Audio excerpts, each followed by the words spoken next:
Hello, जय हिंद साथियों। कैसे हैं आप लोग? तो उम्मीद करता हूं कि अच्छे होंगे। और आज हम लोग जो है ग्रुप डी का सेकेंड सेशन देखेंगे, जिसमें हम लोग आज देखेंगे कि मुगल वंश। क्या देखेंगे? मुगल वंश के बारे में।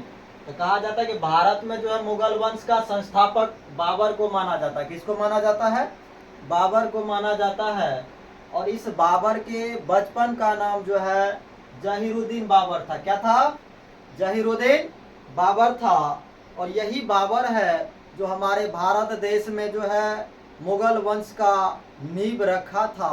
और वह नींव जो है पानीपत की पहली लड़ाई 1526 ईस्वी के दौरान यह नींव रखा गया था। तो आगे देखते हैं भारत में मुगल वंश का नींव। भारत में मुगल वंश का नींव पहली बार जो है पानीपत की पहली लड़ाई के दौरान हुआ था। तो क्वेश्चन आता है कि मुगल वंश का नींव जो है कौन सा ऐसा लड़ाई था जिसके दौरान हुआ था? तो वह था पानीपत की पहली लड़ाई। तो आगे देखते हैं हम लोग। पानीपत की पहली लड़ाई जो है 1526 ईस्वी में लड़ी गई थी। कब लड़ी गई थी? 1526 ईस्वी में। और इसमें जो है बाबर महोदय इब्राहिम लोदी को पराजित कर दिया था। किसको पराजित कर दिया था? इब्राहिम लोदी को जो है बाबर ने पराजित कर दिया। और हमारे भारत देश में जो है मुगल वंश का नींव रख दिया था। किसका रख दिया? मुगल वंश का। और इसमें जो है आगे देखेंगे तो बाबर को 4 पुत्र था। कितना पुत्र था? बाबर को 4 पुत्र था। पहला था हुमायूं, दूसरा था कामरान, तीसरा अस्करी और चौथा हिंदाल था। तो बाबर को कितने पुत्र थे? 4। हुमायूं, कामरान, अस्करी, हिंदाल। हुमायूं, कामरान, अस्करी और हिंदाल। और आगे बढ़ते हम लोग। तो मुगल वंश का घृणित कायर क्या कहा गया है? मुगल वंश का घृणित कायर जो है फर्रुखसियर को कहा गया। किसको कहा गया है? फर्रुखसियर को। तो मुगल वंश का घृणित कायर फर्रुखसियर को कहा गया है।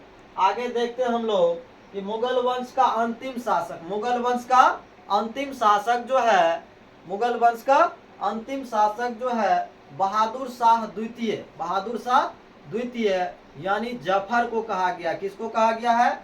बहादुर शाह द्वितीय यानी जफर को कहा गया है। आखिर बहादुर शाह द्वितीय को जफर क्यों कहा जाता था? तो बहादुर शाह द्वितीय एक शायर थे। क्या थे? एक प्रमुख शायर थे, जिसके कारण उसे जफर कहा जाता था। क्या कहा जाता था? जफर, क्योंकि वह शायरी लिखने का काम करता था। आगे देखते हैं हम लोग। बहादुर शाह जफर। बहादुर शाह जफर एक प्रमुख शायर था। क्या था? प्रमुख शायर था, जिसका जिक्र मिर्जा गालिब ने किया था। किसने किया था? मिर्जा गालिब ने किया था।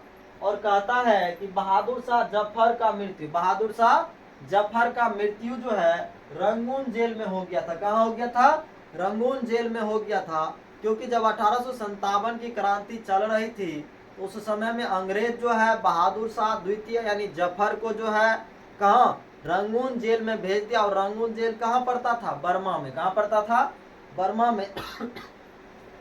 अगर कहा जाए तो बहादुर शाह द्वितीय, बहादुर शाह द्वितीय ने लिखा था, बहादुर शाह द्वितीय ने लिखा था कि जफर कितना बदनसीब है कि इसे अपने वतन का 2 गज जमीन भी कफन के रूप में नसीब नहीं हुआ।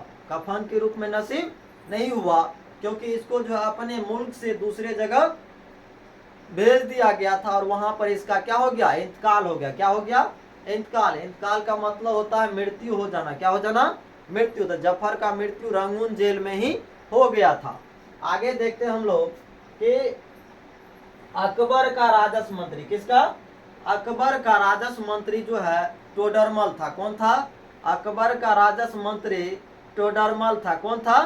टोडरमल था। और यही अकबर है जिन्होंने दीन ए इलाही धर्म को चलाया था। दीन ए इलाही धर्म को क्या किया था? चलाया था। क्वेश्चन आता है कौन सा ऐसा मुगल शासक था जिन्होंने दीन ए इलाही धर्म को चलाया था? तो वह हो जाएगा अकबर। और अगर कह दे कि अकबर का राजस्व मंत्री कौन था, तो टोडरमल था। क्या था? टोडरमल था। और यही अकबर है, यही अकबर है जिसने न्याय की जंजीर व्यवस्था को अपनाया था। न्याय की जंजीर व्यवस्था को अपनाया था और स्थापित किया था। तो जय हिंद दोस्तों, आज के लिए इतना ही तक, ठीक है।